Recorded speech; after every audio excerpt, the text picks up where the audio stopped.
Então eu queria que você abrisse sua Bíblia junto comigo.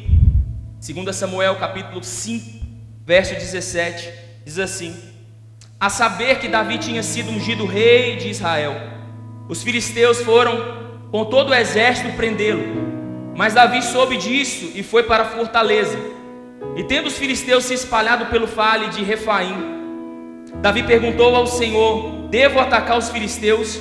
Tu me entregarás nas minhas mãos?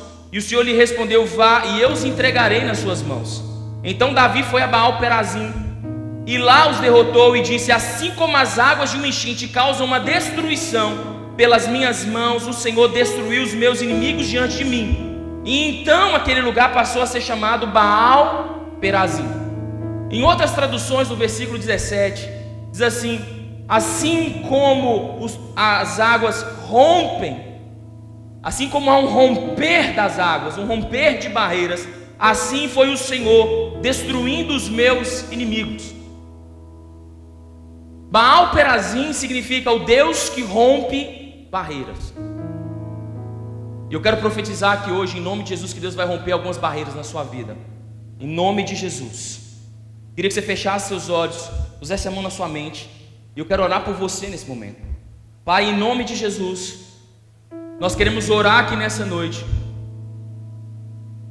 para que o Teu Espírito Santo possa conduzir essa palavra sobre os nossos corações.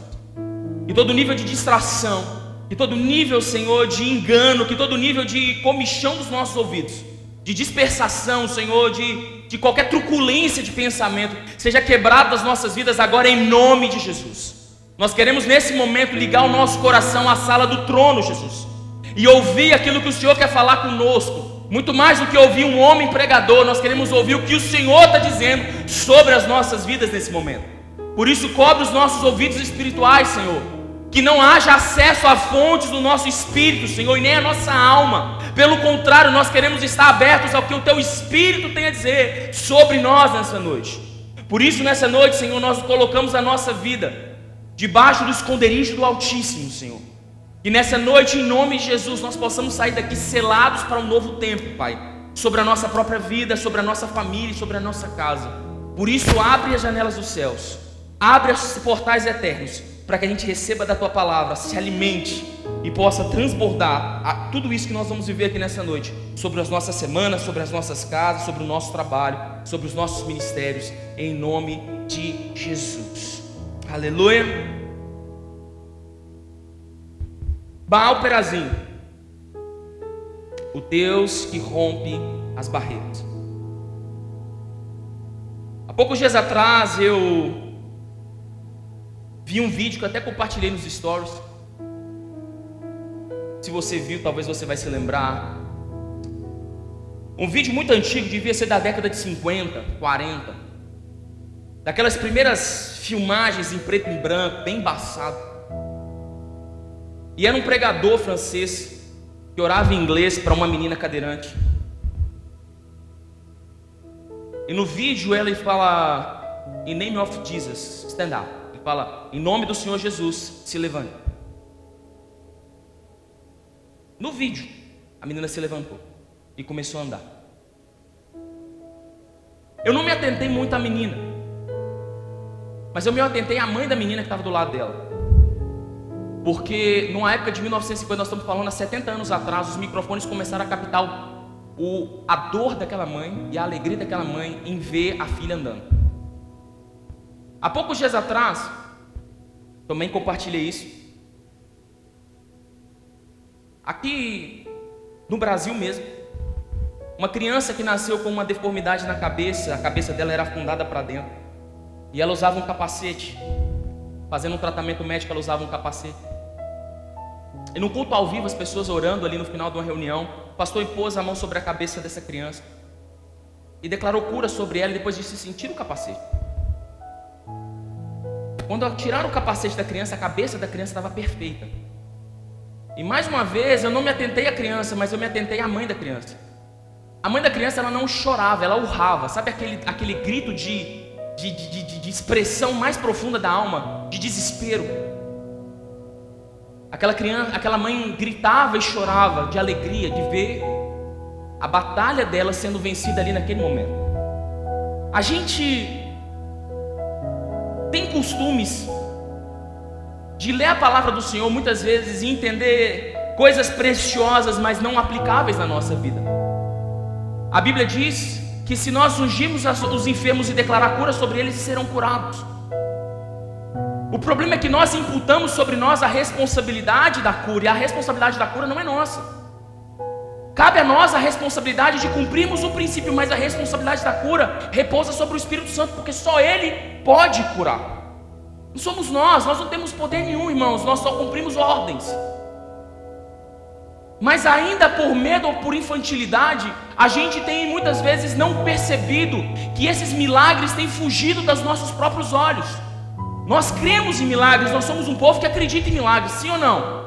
Fala para quem está do seu lado, você vai viver um milagre aqui hoje, em nome de Jesus. E talvez você está precisando de um milagre instantâneo, e eu quero dizer para você que um milagre pode acontecer instantaneamente na sua vida aqui hoje, em nome de Jesus. Mas existem outros níveis de milagre que são processuais, e eles vão demandar tempos para acontecer, mas eles acontecerão também.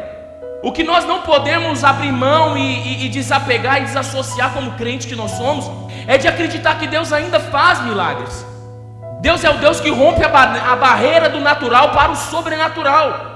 Porque o que nos separa do mundo é exatamente crer em coisas que não são humanas, mas são celestiais, são eternas, são sobrenaturais. O que difere você do mundo é que você acredita que Deus pode intervir na sua história, mas o mundo acredita que a força do braço é que é capaz de suportar. O grande problema é que muitas vezes nós estamos mais apegados, assim como o mundo, talvez a linguagem da igreja ou a incredulidade da igreja tem feito a gente acreditar muito mais na força do nosso braço, do nosso conselho, das nossas ideias, dos nossos pensamentos, e se esquecido que Deus está acima de nós, controlando todas as coisas. Nada saiu do controle de Deus, nada.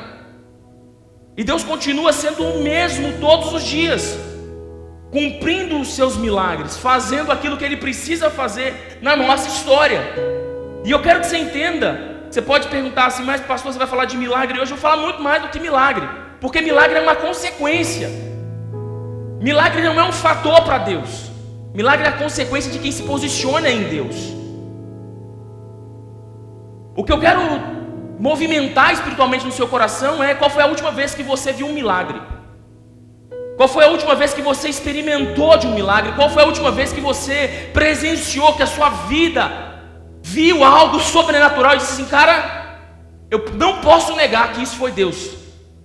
Qual foi a última vez que isso aconteceu? Talvez você pode estar aqui e isso nunca tenha acontecido. E eu quero dizer para você, você está no lugar errado espiritualmente dizendo. Você está no lugar certo fisicamente dizendo, na geografia certa, porque a igreja é o local de milagre, é o lugar onde Deus vai trabalhar a sua vida, vai falar junto com os santos. A Bíblia diz que aonde 2 ou 3 estiverem reunidos em seu nome, ali Ele estaria. Então eu quero dizer que você está na geografia certa, mas talvez o seu coração está na posição errada. E por estar na geografia certa com a posição errada, isso quer dizer para mim e para você que você não vai viver o que essa geografia tem a oferecer para você. Porque talvez você está em geografias achando que você estando ali, Deus vai usar você. Mas muitas vezes Deus vai te colocar em geografias para consertar você, para consertar o seu coração. Muitas vezes Deus vai colocar pessoas do seu lado que as coisas vão voar no lado dela, do seu lado você vai falar assim: Deus, o Senhor está fazendo isso nele, por que não faz em mim? E muitas vezes essas coisas vão acontecer para Deus tratar seu orgulho, por exemplo, para que você aprenda a ser mais humilde. Na humildade Deus vai trabalhar a sua vida também. Então entenda que você, ainda que você esteja em lugares certos, você pode estar com o coração em lugares errados, ou então debaixo de ensinos errados, debaixo de crenças erradas, e isso vai trazer deformidade na sua vida espiritual. O que o diabo quer não é fazer você desistir de caminhar. O que o diabo quer não é fazer você desistir de estar em Deus, de buscar a Deus, de estar na igreja, de buscar a Deus e estar reunido em comunhão. O diabo não tem interesse na sua jornada. O que o diabo tem interesse é no seu avanço. Você pode estar aqui há 20 anos e não ter dado um passo adiante. que o diabo sabe é que um passo adiante que você dá em Deus, muita coisa pode mudar ao seu redor. Uma decisão sua em dar um passo para frente pode mudar tudo nos planos dele. Então o diabo tenta segurar você para que você permaneça na geografia certa, para ter uma falsa sensação que eu estou cumprindo a coisa certa, mas você ainda não deu um passo para frente. A geografia é certa, mas a posição está errada.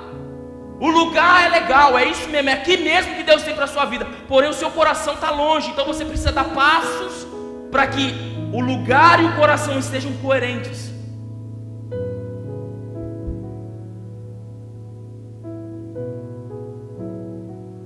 Porque estar no lugar certo e não viver o que esse lugar te oferece, só vai gerar algumas coisas em você, como desgaste, frustração, decepção, cansaço. Pergunta para quem está do seu lado: você está cansado, irmão? Está cansado de lutar e não ver resposta? Está cansado de lutar e não ver resposta? Está cansado de orar por cura e não ver cura? Está cansado em orar por provisão e não ver provisão? Então muitas vezes nós estamos no lugar certo, no lugar do milagre, mas o coração está longe. Então nós precisamos dar passos para alinhar lugares e dimensões espirituais com o nosso coração. E o diabo, ele sabe, preste atenção numa coisa que eu vou dizer: o diabo não tem condições de parar a bênção de Deus sobre a sua vida. Essa é a hora do amém, mas vamos lá. O diabo não tem poder de tocar na bênção do Senhor sobre a sua vida. Não tem poder, mas ele tem poder de tocar no seu processo, de influenciar o seu processo. Ele tem o poder de te paralisar, de te resistir, de segurar você. Ele vai colocando pedras de tropeço na sua vida. Ele vai colocando gigantes na sua vida. Você vai tendo que enfrentar gigante após gigante para ir avançando. Então vai chegando determinadas guerras que você já está cansado. Aí vem Jesus e diz: vinde a mim os cansados, e eu. Então chega um momento da nossa vida, da nossa batalha, que a gente vai lutar, e vai chegar um momento que a gente vai ter que parar, descansar para retomar. E a gente vai lutar, vai vencer um gigante, outro gigante, outro gigante, e vai chegar um momento que a gente vai ter que parar, respirar, descansar e continuar. O problema é que nós não aprendemos a calcular o risco e não aprendemos a descansar no Senhor. Então nós olhamos os gigantes e dizemos assim como aquele povo diante de Golias: quem é que vai lá enfrentar esse cara? Eu é que não vou. Só que na nossa vida espiritual não tem mais ninguém além de eu e você e Deus. Quer dizer, você e Deus, porque na minha é eu e Deus, mas na sua é você, Deus e o diabo. Você vai ter que se virar. Vai chegar um momento que você vai ter que falar assim: ou eu vou, ou eu fico. E se você fica, é uma sensação de frustração e de cansaço, porque geografias te oferecem oportunidades. Geografias te oferecem oportunidades. Quando eu digo que numa noite como essa sua vida pode ser transformada, é porque eu acredito que um ambiente como esse pode transformar a sua vida para sempre. Se você estiver em ambientes certos, Deus pode operar bênção. Se você estiver em ambientes errados, Deus pode operar maldição na sua vida. O ambiente te oferece oportunidades, e esse lugar de oportunidade, quando não tem um coração alinhado, quando existem pessoas que estão cansadas e fadigadas, esses lugares vão trazer, ao invés de ser lugares de avanço, vão ser lugares de frustração. Porque talvez você não está pronto para romper, ou seu coração não está pronto para romper, ou as suas forças não estão prontas para romper, ou o seu entendimento não está pronto para romper. Você quer muito, mas parece que nada acontece. Então eu quero chamar a sua atenção aqui hoje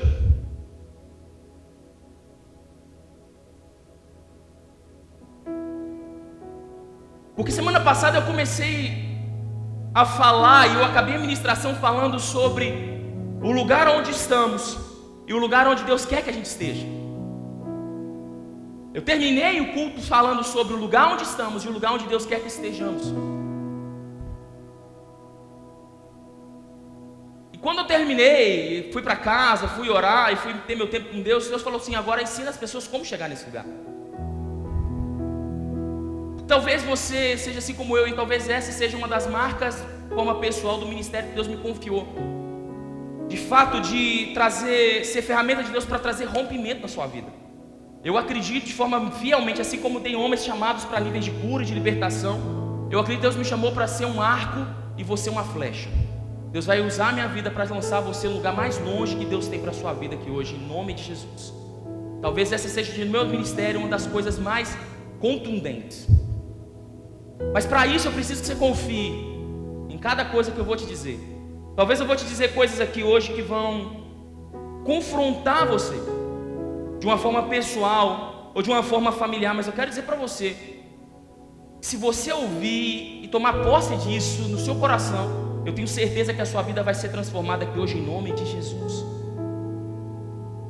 Então essa agitação espiritual que o nosso inimigo causa nas nossas vidas para nos paralisar, para nos roubar, para nos menosprezar, tira de nós a capacidade que nós temos de sustentar aquilo que nós recebemos do Senhor. Nós vivemos dias sobrenaturais no último final de semana. Muita gente recebeu coisas aqui que só dos feedbacks que eu recebi, falei, cara, realmente Deus operou coisas poderosas. Mas eu quero que você entenda que você passou por uma porta e existe todo um caminho para seguir. Essa é a primeira parte. Talvez você está aqui hoje, já pastor, não vivi o transformation, mas outros transformations terão. Mas ainda talvez você já viveu coisas em Deus e passou por etapas em Deus. O problema não é passar por etapas, mas é permanecer na etapa que você foi aprovado. O grande desafio não é você passar por etapas, mas você permanecer na que você passou. Aquilo que Cristo, através de Paulo, diz, sermos transformados de glória em glória, ou seja, somos sendo promovidos degrau a degrau. Porque existem momentos na nossa vida que dá muita vontade a gente voltar para trás. Dá muita vontade de se esquecer o que aprendeu, porque aquele lugar que nós estávamos era mais confortável que o lugar onde nós estamos. Que o lugar onde nós estamos está mexendo com a gente, mexendo com o nosso conforto. Está fazendo a gente ter que se mexer para as coisas darem certo. E no lugar mais confortável, era mais tranquilo, eu sabia lidar com tudo que estava acontecendo. Mas não é o lugar que Deus chamou você. Então vem Davi e diz, o Senhor é aquele que rompeu uma barreira na minha vida. Como que Deus rompe barreiras? Como é que Deus usa para romper barreiras? Eu vou te contar como que Deus usa para romper barreiras. Como que Deus tirou Davi do anonimato e rompeu a barreira do anonimato na vida de Davi. Davi era um menino de 14, 15, 16 anos, que cuidava de umas poucas ovelhas no pasto do pai. Poucas ovelhas que ele cuidava. E de repente ele vai levar comida para os irmãos. E quando chega lá, o que acontece? Tem um gigante lá. Lembram? Deixa eu te contar uma coisa, Davi não matou só Golias. Davi matou mais 4 gigantes. Foram 5 gigantes que Davi matou na vida dele. Quando eu falo ele e o exército. De forma pessoal, Davi matou Golias. Mas o exército de Davi matou mais 4 gigantes. E foram gigantes que se levantaram para destronar ou para destruir o legado de Davi. E eu quero falar exatamente sobre isso. Mas primeiro, antes de falar sobre isso, eu quero dizer para você que o que te trava de viver o novo de Deus, muitas vezes, ou todas as vezes, são os gigantes que você se recusa a enfrentar. E quando eu falo gigantes, é porque normalmente você não sente a capacidade interna de vencer isso. Você não se sente, ou você não tem vontade interna, ou senso de capacidade interna para romper com isso. Mas eu quero dizer para você que nessa noite, que debaixo de uma revelação de Deus, você vai ter todas as ferramentas para romper isso em nome de Jesus. A primeira coisa que eu quero que você se lembre é de Golias. Mas antes de Golias, eu quero que você se lembre do cenário. Porque é através do cenário que nós vamos entender o propósito que Deus tem para a nossa vida. A Bíblia diz que Davi chegou no campo de batalha para levar comida e apareceu um gigante. Era um gigante enfrentando um povo inteiro. E Deus rompe A barreira do anonimato leva Davi para um outro nível, porque Davi mata Golias. Ou seja, Davi rompe com o gigante e ele sai de um patamar e entra em outro patamar. Até aí tudo bem, não é verdade? Mas eu quero que você se lembre do trajeto. Porque quando Davi chega no campo de batalha, Eliabe, o irmão dele, diz para ele: quem é você para estar aqui? Lembram disso? Quem é você para estar aqui? Depois entra Saul, dizendo: não, se você vai com a minha armadura. Lembram disso? Também nesse cenário tinha Golias dizendo: você vem a mim, vocês me mandam um cachorro aqui. Lembram disso? Vocês me mandam uma criança aqui para tratar comigo? Então, num cenário de rompimento, a gente sempre vai ter esses 4 personagens, independente da guerra. Um Eliabe, que é uma pessoa não ungida por Deus. A gente sempre vai ter na nossa vida um Golias, um anti-ungido de Deus. Pessoas que vão falar para você e vão tentar cuidar da sua vida, ou muitas vezes te dar conselhos que vão contra a palavra de Deus. Vão dizer para você: olha, todo mundo está bem, por que você não está? É porque você está na igreja, é porque você está tentando fazer certo. Vai ter um Eliabe, que é um cara não ungido, que vai te dar conselho até bíblico, vai dizer para você até coisas bonitas, mas não vai contar com a intervenção de Deus na sua vida. Vai ter Davi, o cara que é ungido, o cara que foi chamado para ir lá, eu e você, amém? E vai ter Saul na nossa história, os frustrados, pessoas que vão te dar conselho baseado na frustração que eles carregam de não ter conseguido. Então, se nós queremos romper os nossos gigantes, nós vamos ter que entender que Deus vai usar a nossa vida, mas o diabo vai colocar pessoas que não são ungidas para tratar a nossa vida, pessoas que são antes daquilo que você carrega, e pessoas que já experimentaram o que você carrega, mas decidiram ficar para trás. Pergunta para quem está do seu lado: quem você anda ouvindo nesses últimos dias? A vida é sua, a responsabilidade é sua, o gigante é seu, mas quem você tem ouvido? Você tem ouvido os Eliabes? Pessoas que dizem para você: olha, calcula melhor, o que você está fazendo nesse rapaz? Eu sei de onde você veio. Porque Eliabe era irmão, ligava Davi ao passado dele. Você é só um menino que cuida de cabrito e de ovelha ali, rapaz. Quem você está pensando que você é? São pessoas que carregam a síndrome de Nazaré. Sabe qual foi o lugar que Jesus menos operou milagre? Lembra? Nazaré. Sabe por quê? Porque todo mundo ligava ele ao passado dele e não viam aquilo que ele carregava naquele momento. Talvez você está ouvindo pessoas que te ligam à sua história, que te ligam ao passado, que te ligam àquilo que você já foi. Então eles olham para o seu passado e fazem um cálculo, dizem assim: olha, você não vai conseguir porque eu lembro da sua história. Aí vem Golias que diz assim: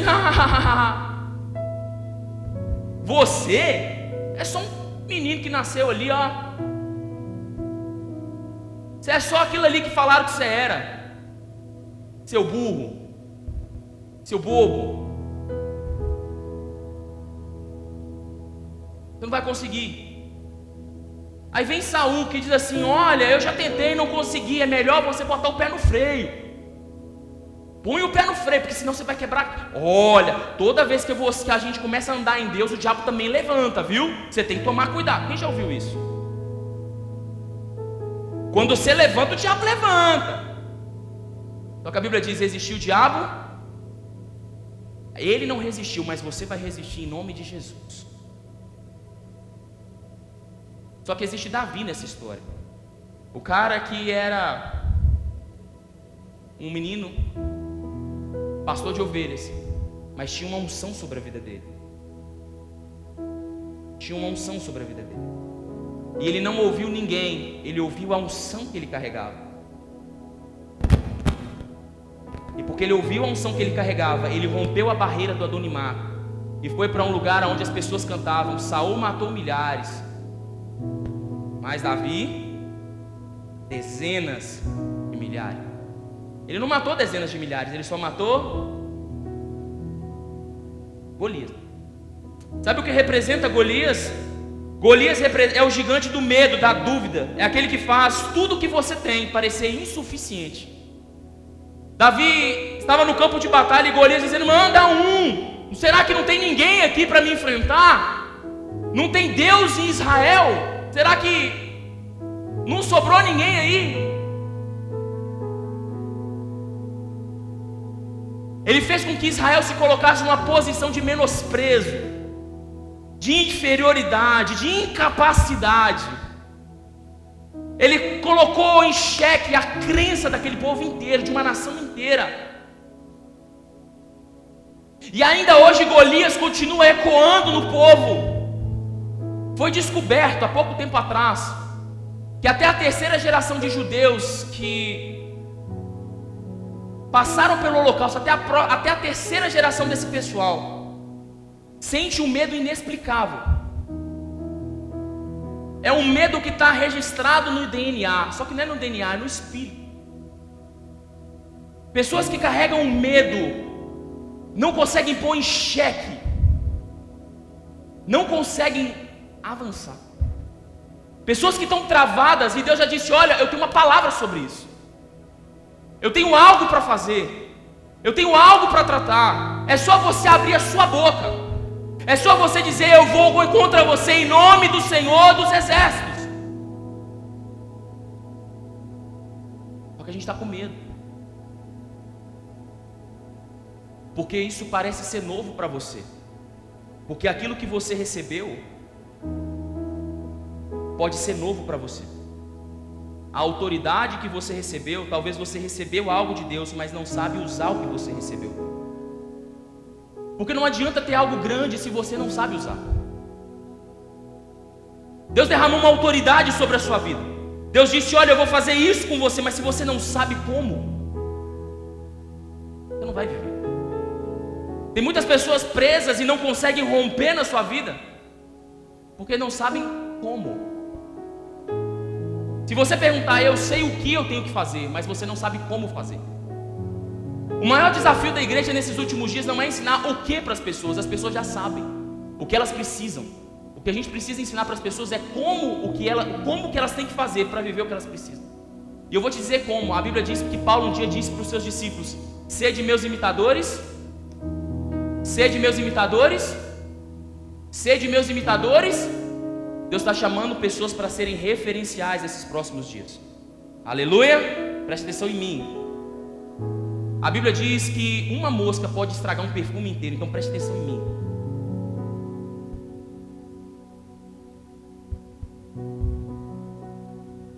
Se a dispersão entrar, você perde a linha. Preste atenção em mim. Se você não trouxer do seu coração e na sua vida palavras de vitória, declarações proféticas, se você não toma posse, e tomar posse é fazer declarações diárias: eu creio, eu creio, eu creio, eu creio, eu creio, eu creio, eu vou viver isso em nome de Jesus, eu vou viver isso em nome de Jesus, eu não vou parar, eu não vou parar, eu não vou resistir, desistir, eu não vou. Se isso não é uma verdade na sua vida, como que você vai vencer os seus gigantes? Deixa eu te explicar uma coisa. Golias, quando abriu a boca e perguntou se não tinha Deus em Israel, a guerra já estava ganha. A guerra foi ganha quando ele abriu a boca e disse: não há Deus em Israel. A guerra estava ganha porque a guerra já não era mais do povo. De quem era a guerra? Só precisava de um interlocutor, alguém que dissesse: então eu vou em nome desse Deus que você está afrontando. A pergunta é: quantas promessas que você carrega hoje na sua vida, que você não declara: eu vou adiante porque eu tenho uma palavra sobre a minha vida? Qual foi a última vez que você orou pela promessa que você carrega? Qual foi a última vez que você disse: eu vou porque o Senhor disse que ia acontecer, então eu vou? Tem muita gente presa em Golias, e Golias é apenas o primeiro gigante. Talvez seja o maior gigante, mas eu quero dizer que não é. Porque maior é o que está em nós. A Bíblia diz em 2 Samuel, vocês estão cansados? Posso continuar? Posso? A Bíblia diz em 2 Samuel capítulo 21, versículo 18, não vai aparecer porque a gente não tem esse tempo, mas se você quiser anotar, existe um gigante chamado Sipai. Sipai significa o limiar de entrada, aquele que restringe acessos, aquele que restringe acesso. Existem gigantes na nossa vida que travam a nossa vida para restringir acesso. Preste atenção no que eu vou te dizer. Alguém aqui já precisou quebrar uma porta, arrombar uma porta? Não? Tudo bem, então eu vou mudar o exemplo. Já sentiu no seu coração que tudo conspirava para dar certo? Estava tudo encaixado. Plano de férias. Estava tudo certo, a viagem estava marcada. O dinheiro estava na conta. Ia para a praia. Todo mundo arrumado, comprou sunga, biquíni, bermuda, estava tudo certo. Aí no dia de ir choveu. Estragou a farofa. Você já percebeu que existem momentos na nossa vida que tem tudo para dar certo, tudo está conspirando para dar certo, mas de repente acontece alguma coisa que dá errado? Alguém já passou por isso? Na sua vida profissional, você estava pleiteando um cargo, quando não é Deus agindo, né? Está pleiteando um cargo, está lá, está tudo dando certo, o currículo batendo, o salário, meu Deus, quando entrar esse salário na minha conta, ai Jesus, está tudo lindo lá, mas de repente, cara, a vaga não é para você. Como? Estava tudo certo, os processos, as entrevistas, estava tudo certo e agora não é para você. Qual é o sentimento natural que está dentro de você? O que acontece?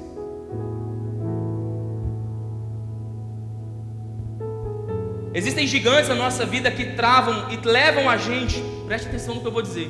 Todo homem frustrado é um homem solitário. Todo lugar que existe frustração, existe solidão. Se você passou por um processo traumático, se você em algum momento se frustrou em alguma dimensão da sua vida, nesse lugar existe um ponto de solidão. Existem inimigos que restringem as nossas vidas, para que a gente não entre em determinados lugares, mas a intenção dele não é resistir o lugar, é resistir você. Porque se ele resiste você e traz solidão na sua vida, ele traz frustração que leva à solidão, ele aparta você do rebanho. Preste atenção no que eu vou te dizer. Preste bem atenção. Por que a Bíblia é tão enfática sobre reclamação? Vocês já pararam para perceber que a Bíblia fala o tempo todo de reclamação, de murmuração? O termo da Bíblia é murmuração. Não é isso? Por que a Bíblia é tão enfática em falar de murmuração? De uma forma natural. A Bíblia nos compara com as ovelhas. Nós somos ovelhas. Fala para o irmão que está do seu lado, você é uma ovelhinha de Jesus. É uma ovelhinha de Jesus. O rebanho está todo ali junto. Mas existe aquela ovelha. Você lembra daquela ovelha número 100? Ela se aparta do rebanho, não é isso? Ela se aparta do rebanho. Deixa eu te contar uma coisa. Quando a ovelha se aparta do rebanho, ou seja, entra uma frustração no homem e ele se aparta do rebanho, então a ovelha bale. Cachorro late, gato mia, ovelha bale. Quando a ovelha bale é um sinal para o lobo. O lobo devorador só ataca a ovelha que bale. O lobo não ataca o rebanho, porque o rebanho está protegido e ele sabe. Mas a ovelha que bale, a ovelha que reclama, a ovelha que está longe, ele sabe que está solitário. Então ele ataca e devora aquela ovelha. Está entendendo? Quando nós percebemos que há uma resistência sobre a nossa vida, e vão ter gigantes que vão resistir à nossa vida, que vão resistir você entrar no novo tempo, que você vai receber a palavra, vai se apropriar da palavra, está lá no Transformation. Recebi, Deus, uma libertação na minha vida. E lembre, libertação se ganha e libertação se perde, tá? Não existe uma libertação eterna, você perde, você ganha e você sustenta. Então você entra em outros níveis. Senhor, recebi algo novo, uma palavra sobre a minha vida, estou vivendo essa palavra nova. O inimigo te resiste. E se você se permite ser resistido e começa a reclamar, ele entra dentro de você e começa a devorar tudo que você já recebeu. Tudo o que você, não é devorar a palavra, é você. Não é roubar a sua promessa, é roubar tudo. Ele te joga de escanteio e vai te minando, porque ele veio para roubar. Ele não destrói você porque roubou uma promessa, ele destrói você porque ele roubou tudo que você tinha. Estão entendendo o que eu estou dizendo? Então, se existe um gigante que te resiste, a Bíblia diz: resistir o diabo. Então inimigos não existem só para enfrentá-los, existem inimigos para resisti-los. Não existem inimigos que você vai romper com a sua força, mas com a sua resistência. Vai ter inimigos que você vai enfrentar 1 dia, 2 dias, 3 dias, e você vai estar ali firme dizendo: eu creio no que o Senhor disse sobre a minha vida. E vai passar um tempo, 2 tempos, 1 mês, 2 meses, 3 meses, você vai estar ali resistindo, até que tudo que estava preparado para você começa a tomar forma.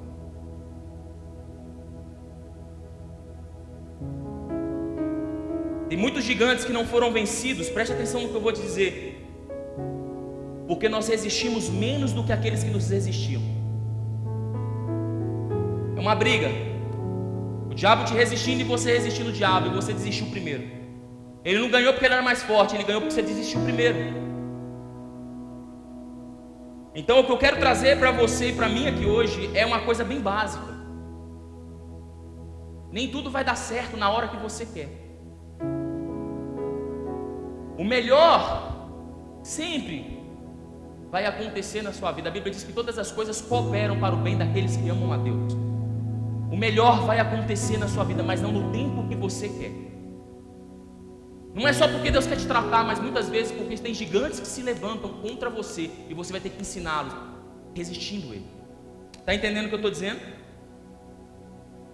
2 Samuel capítulo 21, verso 19, isso também tem um gigante que chamava Lami, e a Bíblia diz que ele era irmão de Golias. Lami significa o meu pão. É um gigante que se levanta sobre as nossas vidas quando nós começamos a entrar em outras dimensões, que eles vão querer tocar na nossa vida financeira. Martinho Lutero dizia que a verdadeira conversão é experimentada na vida de um homem quando Deus pode tratar o homem da cintura para baixo. Da cintura para baixo, o primeiro lugar é o bolso, e o segundo lugar é aquele outro lugar que você sabe. Se Deus te tratar daqui para baixo, irmão, você é crente mesmo. Porque existe no meio evangélico uma cultura de miséria. A Bíblia fala sobre transbordar. A Bíblia diz que Deus tem uma boa medida, sacudida, recalcada e transbordante para você. Deus disse que você vai colher coisas que você nem plantou, mas você vai colher. Você crê nisso? Você vai viver coisas que você nem plantou, mas vai colher e vai comer. A Bíblia diz no livro de Levíticos que quando Deus te abençoar, você vai estar comendo de algo que Ele te deu, já vai chegar algo novo sobre a sua vida. É como se não tivesse tempo de você desfrutar de tudo e outras coisas iam chegar na sua vida. Deus não é um Deus de poucas porções. A porção de Deus sempre é transbordar sobre a sua vida. Sempre, sempre, sempre, sempre. O problema é que a cultura foi nos ensinado que se a gente fosse pobre e tivesse lá enfiado a cara na igreja, a gente estava agradando a Deus. Porque é mais fácil um rico, um camelo passar no fio da agulha do que um rico. Então as pessoas, infelizmente, a cultura evangélica entrou para quebrar esse sentimento de transbordamento de Deus sobre a sua vida. Mas eu quero em nome de Jesus dizer para você: você nasceu para ser próspero, em toda a sua geração ser próspero, em nome de Jesus. Se você não está vivendo isso, alguma coisa está acontecendo, um gigante está se levantando contra você. Agora entenda que o maior inimigo a maior arma desse gigante chama-se espírito de sobrevivência. São pessoas que são doutrinadas a se satisfazer, são treinadas a se satisfazer com o pouco que é liberado sobre ela. Eu não estou dizendo para você ser ingrato não, tá? A Bíblia chama algo chamado contentamento, lembra disso? Grava o que eu vou dizer: contentamento é agradecer a Deus por aquilo que você tem. Seja grato por tudo aquilo que você tem, mas não seja satisfeito com aquilo que você está vivendo agora, porque Deus sempre tem algo a mais para derramar sobre a sua vida e sobre a sua história. Sempre.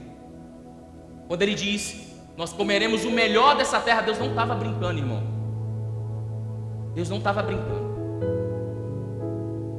Deus quer que você entenda que dinheiro pode ser um assunto delicado na igreja, mas aqui hoje, em nome de Jesus, esse trem vai ser quebrado. Deixa eu explicar uma coisa: dinheiro é uma ferramenta. Dinheiro é um Deus para quem coloca ele no coração, mas a Bíblia vai mostrar para mim e para você que dinheiro é só uma ferramenta. O dinheiro só vai potencializar o que já está dentro de você. Se tem coisa ruim dentro de você e você ganhar dinheiro, você vai virar o pior cara do mundo. Mas se você for um cara bom e o dinheiro entrar na sua vida, você vai ser um cara melhor do que você já é, porque dinheiro é uma ferramenta de exposição. Agora entenda o que eu vou dizer. Quando você está vivendo níveis de escassez e inimigos começam a se levantar na sua vida, você começa a se desligar do trono e começa a se preocupar com a terra. Preste atenção no que eu vou te dizer. Tem muitas pessoas que deviam estar ligadas no trono, mas estão ligadas na terra, porque tanto medo de faltar que ela não consegue ligar a provisão dela ao Senhor dos Exércitos. A Bíblia diz que o próprio Davi disse: eu já nunca vi um justo e nem a sua descendência perecer. O que Davi estava dizendo, irmãos? Que não existem inimigos que são capazes de restringir a abundância de Deus sobre a sua vida. Deuteronômio 28, as bênçãos de Deus correriam e te pegaria por trás.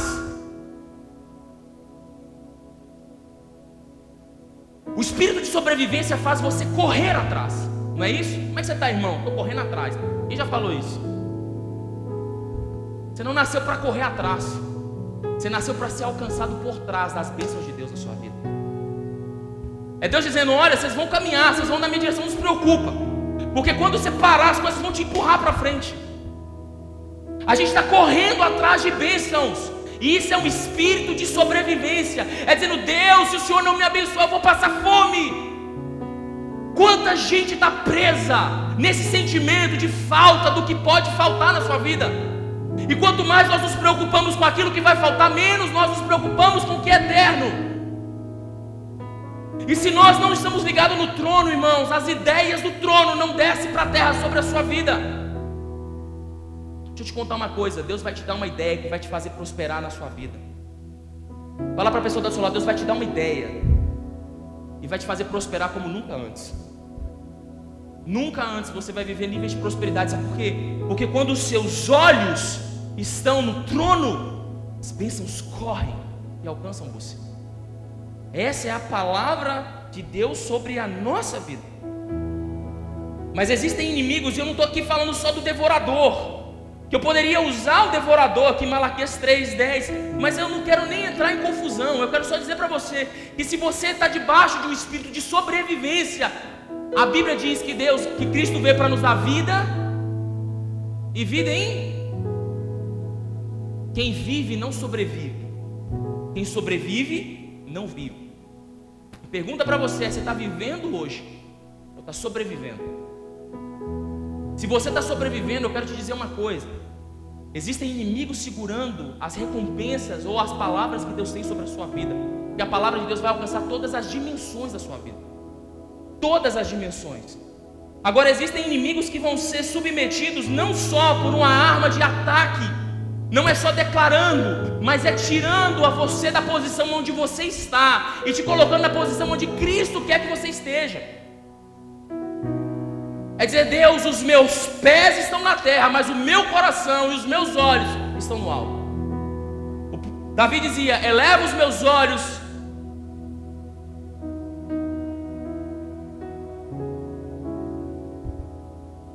os meus pés estão aqui, mas os meus olhos.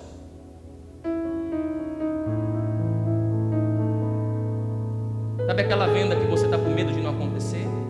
Eleva os seus olhos para o monte. Sabe aquele emprego que você está vendo que não vai conseguir? Seus pés estão aqui. E eu não estou dizendo para você não fazer a sua parte. Os seus pés estão aqui. Se o seu coração e os seus olhos, quando os nossos pés e o nosso coração está aqui, você é responsável pela sua vida. Quando os seus pés estão na terra, mas o seu coração está em Deus, Deus se torna o seu tutor. Ele é responsável. Ele é aquele que abre uma porta que ninguém...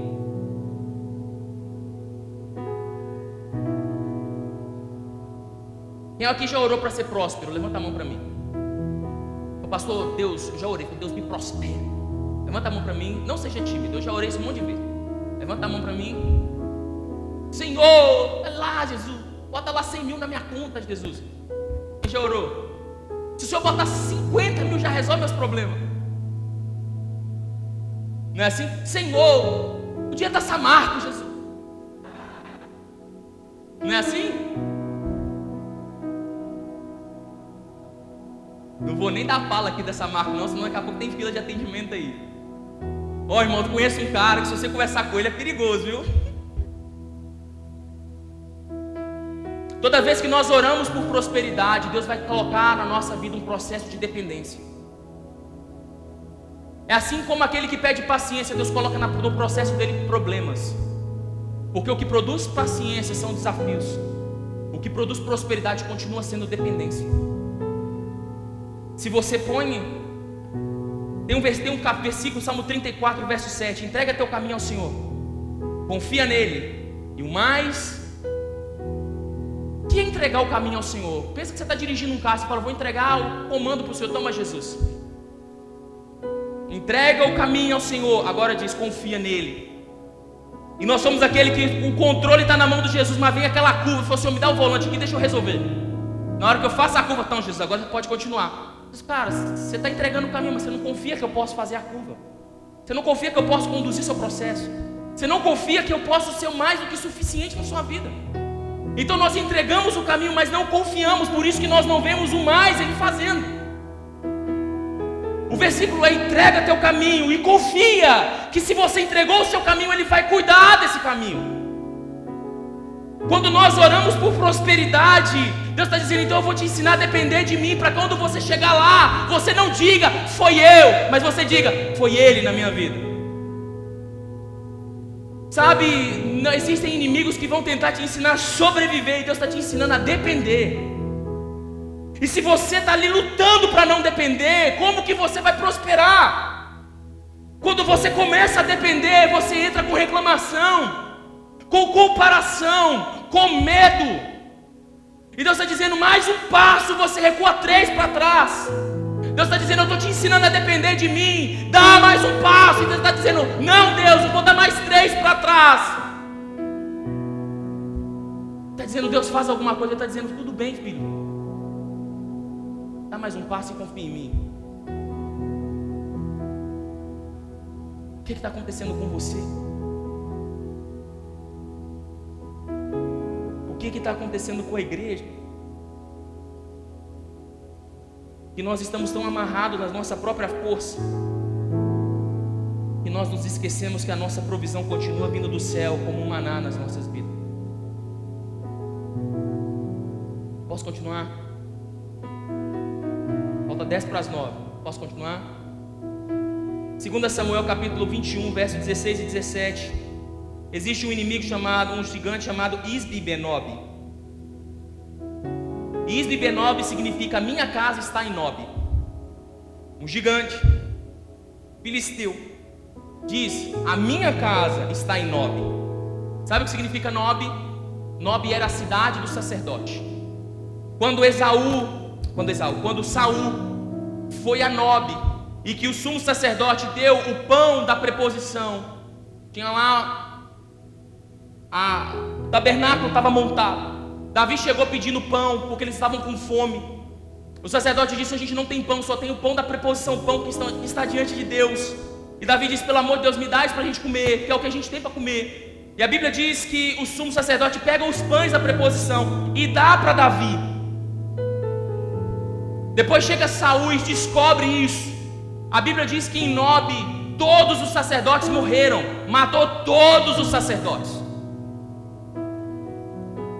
Porque Nob era o lugar do sacerdote. Mas agora aparece um gigante dizendo, a minha intimidade, o meu quarto, o meu lugar está em Nob.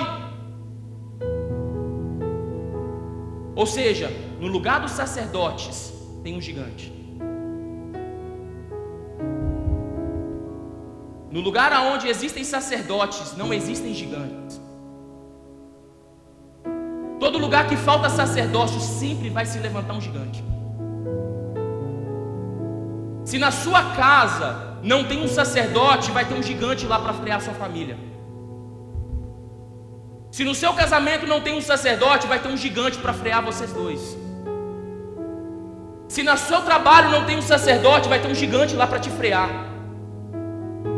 E você está perguntando, Deus, a gente luta, trabalha e nada acontece, porque não tem sacerdote lá dentro. Sacerdote não é uma figura só do homem, porque sacerdócio é universal. Hebreus diz do sacerdócio universal de Cristo, todos nós somos reis e sacerdotes em Cristo Jesus, amém? Então o sacerdócio não é do homem, porque sacerdócio não é um nome, não é uma pessoa, sacerdócio é uma posição. É uma posição que nós assumimos em integridade, em levantar altares. Sacerdote eram os homens que levantavam e apresentavam altares ao Senhor Jesus. Todo lugar que não existe um altar para um sacerdote, existe um gigante para oprimir. E talvez existem gigantes na sua casa porque faltam altares lá. Ou os altares estão comprometidos lá. Não tem um altar de oração, não tem um altar de adoração, não tem um altar de comunhão. Então tem um gigante lá para oprimir a oração, a adoração, a provisão. Existem gigantes porque não existem altares. E a gente está lutando, Senhor, faz isso. Deixa eu te contar uma coisa. Existem gigantes que vão sair da sua vida não pela sua palavra, mas pela sua posição, pela sua autoridade. Sabe como que um homem conhece e experimenta de autoridade na sua vida? A autoridade é cumprimento. Cumprimento. A autoridade se vem com cumprimento. É você dar sua palavra e cumprir ela. Isso te dá autoridade. Paga uma conta em dia, que você vai ver que tem autoridade. Marca um compromisso e chega na hora. Desculpa, o culto começa às 7 horas da noite. Pergunta para quem está do seu lado, que hora que você chegou hoje? Pergunta para ele, você quer ser ouvido pelo céu? Porque Jesus estava aqui às 7 horas da noite te esperando. Quer ter autoridade no céu, então tem autoridade na terra.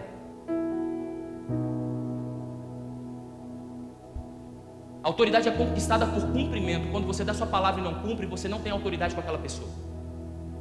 Gigantes são levantados por falta de posição, não é por falta de palavra. Tem muita gente pregando igual papagaio, porque falar, até papagaio fala.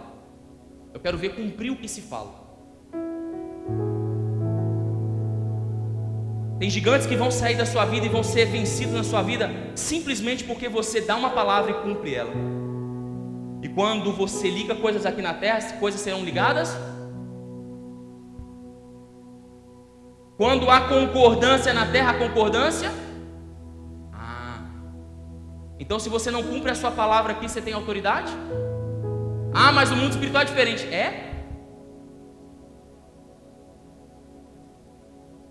Parece que existem inimigos que a gente chama para dentro da nossa casa, não é verdade? A gente promete, esse ano nós vamos ler a Bíblia toda. Deixa eu te contar uma coisa, aonde existe sacerdote, não existe gigante. Aonde existem gigantes, é porque não existe um sacerdote. Está entendendo o que eu estou dizendo? Esse amém foi meio... Amém? Pergunta para o seu irmão, está feliz, irmão? A Bíblia diz que numa noite como essa, as coisas podem ser transformadas nas nossas vidas, não é verdade? 2 Samuel capítulo 21, verso 20 até o 22. Tem um último gigante que o exército de Davi venceu. A Bíblia não diz o nome dele, mas diz que ele tinha 6 pés nas mãos, e 6 dedos na mão e 6 dedos nos pés. Era um gigante deformado. Era um homem que tinha deformação nas mãos e nos pés. Um homem deformado, biblicamente dizendo, era um homem que não podia ter acesso a Deus. O termo no Antigo Testamento, quando um homem entrava no santo lugar ou entrava no tabernáculo, se ele tivesse deformidade, ele não podia entrar. Ele não podia se apresentar diante de Deus por causa das suas deformidades físicas. É óbvio, irmão, que Jesus pelo sacrifício rasgou o véu de alto a baixo, e hoje nós temos livre acesso a Deus, independente das suas defeitos ou qualidades. Mas naquela época eles não podiam entrar diante de Deus. E ainda hoje existem inimigos, existem gigantes que prendem as nossas vidas, porque resistem a gente em entrar na sala do trono, impedem a gente com ideias como o humanismo, por exemplo, que são homens que têm livre acesso para entrar, mas não podem entrar por causa das suas deformidades morais, das suas deformidades de caráter. São famílias que poderiam estar diante de Deus, mas estão deformados, sem forma, diante de Deus, por falta de integridade moral. Está entendendo? E porque tem deformidades, querem tratar Deus com uma pegada de humanismo. Por isso não confiam que Deus pode curar. Não, Deus pode curar, mas eu não. Tem fé que Deus cura, mas não tem esperança que pode ser curado. Eu creio que Deus faz milagre, mas eu não acredito que pode fazer na minha vida. Tem muito crente assim. Fé, amor e esperança. Coríntios 13. O maior é o amor, mas existem o amor, a fé e a esperança. Por quê? O amor me relaciona com Deus, a fé me faz crer em Deus, e a esperança me faz esperar em Deus. Tem muita gente que crê que Deus é um Deus de milagre, mas não espera um milagre na sua vida, porque não acredita. Com uma pegada de resolução, de materialismo, achando que matéria, dinheiro, coisas podem resolver o seu problema. Não existe nada que possa resolver o seu problema além de Jesus Cristo de Nazaré.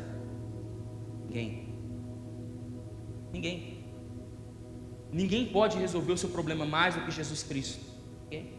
Não é verdade? Não é verdade? Jesus continua sendo o mesmo ontem, hoje, para sempre. Porque dele, por ele e para ele são todas as coisas. Não é verdade?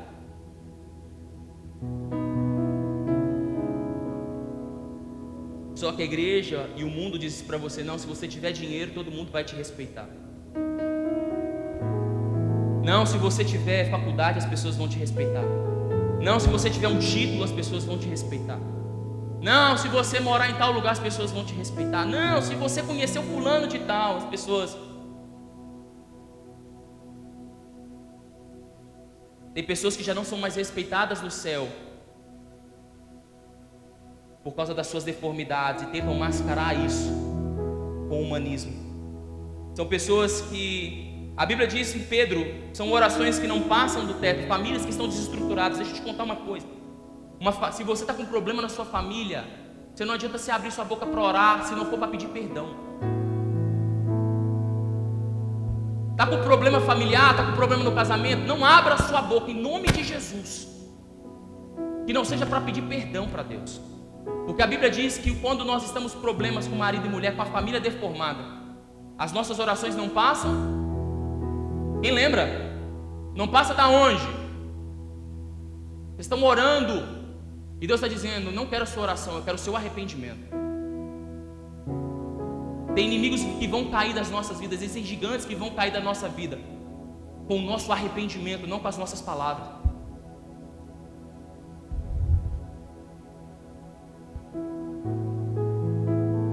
Eu não sei como está a tua família hoje, nem o teu casamento, mas eu quero dizer para você que se existem problemas a serem resolvidos que foram varridos para debaixo do tapete, tem um gigante levantado dentro da sua casa. E Deus quer romper com esse gigante. Deus quer ser o Deus que rompe as barreiras na sua vida, o Senhor que rompe as barreiras. Mas essas barreiras vão ter que ser quebradas com um quebramento, um quebrantamento do seu coração também. Vai ter que quebrar o coração, pedir perdão. Vai ter que se humilhar. Ah, pastor, mas você não sabe a mulher que eu tenho. Cara, você não sabe a marido que essa mulher tem.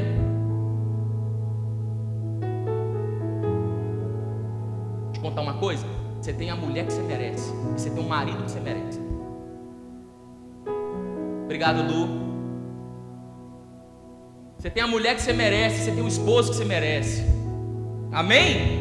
Amém? Garante aí, meu irmão. Amém? Ah, pastor, mas eu não aguento essa mulher. Então olha para você. Não aguento que ela fala no meu ouvido, então começa a cumprir a palavra que você dá para ela.